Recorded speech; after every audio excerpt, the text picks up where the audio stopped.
Started the game first quarter, we felt we had to been able to hang our hats on our defense, and I thought we did a great job defensively in the first quarter. And then obviously you got to make a few shots, and so to get out to that first quarter run, I thought was a big part of the game for us. Our kids, had a little experience being here. I think that helped a little bit in the very first part of the game as far as handling some of the jitters.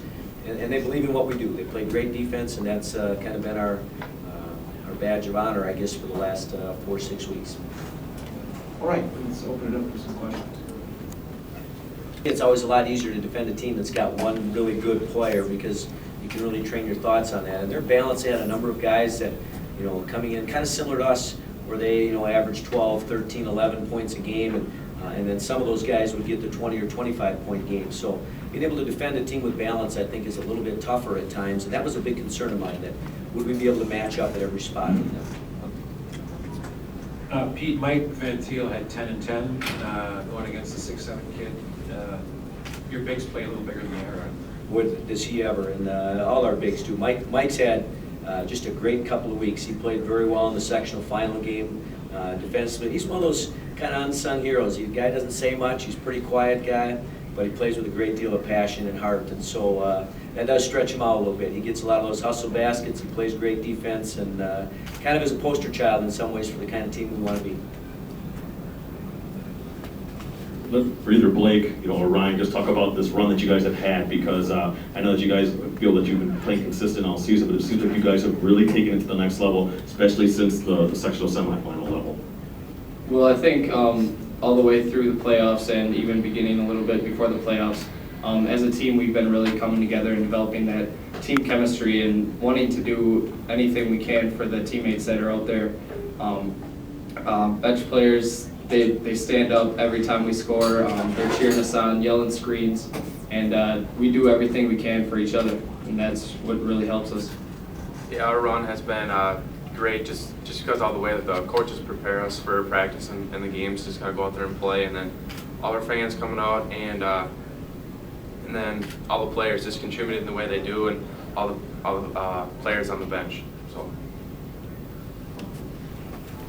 Guys, you guys really took it to St. Cat's over Christmas, and great program. Did you have any clue that today you'd be able to, put the kind of beating you did at Lodi? Would you say this was your best game of the year? Would you point to that game? Lodi is a very good team.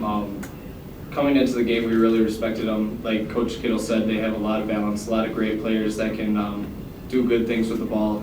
And we really just had to focus on playing great defense and trying to shut them down as best we could.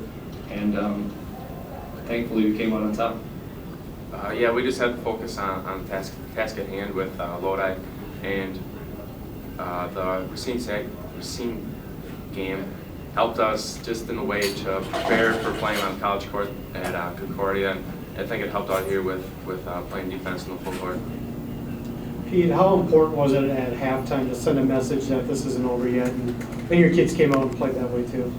I think that's always important. As a coach, paranoia drives you quite a bit, and that's exactly what you go in the locker room thinking about, and you have to get your kids to understand and believe that. And this group has done a very good job of focusing.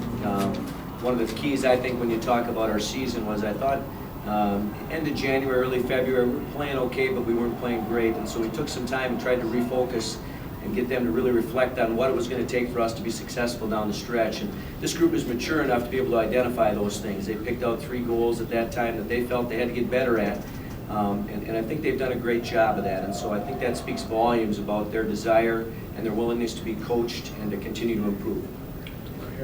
Coach, real quick, talk about two-part question. Talk about the itinerary coming up for today, go headed into tomorrow for the kids and everyone there, because you guys are off here in Madison, and then also your thoughts on either your opponents tomorrow, which could be Marshall or Yale at Carmelo. We talked in the locker room. I was passionate about the idea we get to practice this afternoon. They were excited about that.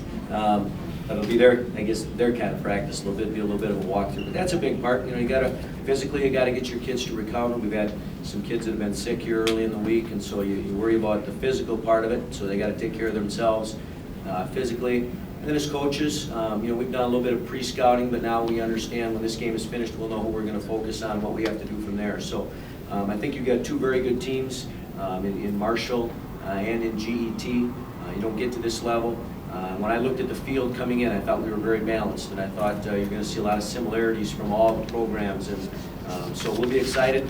We'll hopefully learn a little bit more watching them in person in the second half, and then go back to the hotel and get ready to play tomorrow. And those three things were rebounding, communication, and playing hard, and just having fun and enjoying the opportunity out there to play in front of our fans and down here. That's just awesome. For both of the guys, why were you so able to be comfortable, it seemed right from the start on the big court, and why do you think the big court fits your style of play? Because it seems like you're very successful after that. The court fits our style of play, I think, in the way that we can get out and run a little bit more on offense, just having the extra 10 feet to run. And then coming down to play, we've been here 2 years ago, and that played a big part in the way we came out, and our nerves weren't as bad. For Lodi to try and reset and come back, and you guys came right out with that play. I smile at Blake a little bit. We won't talk about the last time we ran that play. We threw it to nobody. Ball bounced out of bounds. So I'd like to tell you that was some well-oiled play that we really believed in. But that's a perfect example of guys executing and making plays. We've run that all year. We've never had a dunk on it, ever. Usually it's been a catch and a layup. As I said, the last time we ran it, we threw the ball out of bounds. Ryan had fallen down, laying on the ground. The ball is so. We rolled the dice, and I thought that's a good example of two kids that decided they're going to make a play, and they made a great play in that set.